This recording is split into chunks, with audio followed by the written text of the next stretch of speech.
मी स्वतः मुंबईमध्ये नाना दर आठवड्याला डीप क्लीन ड्राईव्ह ही मोहीम आम्ही सुरू केली।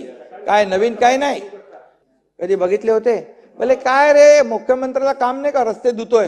अरे पब्लिक आलं, पब्लिक चळवळ झाली, एनजीओ आले, लहान मुलं आले, हजारो लोक आले।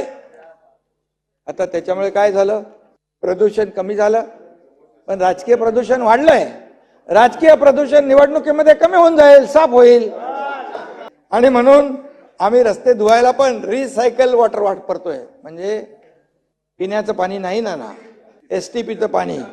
आणि तुम्ही किती टीका केली तरी ही मोहीम काही थांबणार नाही।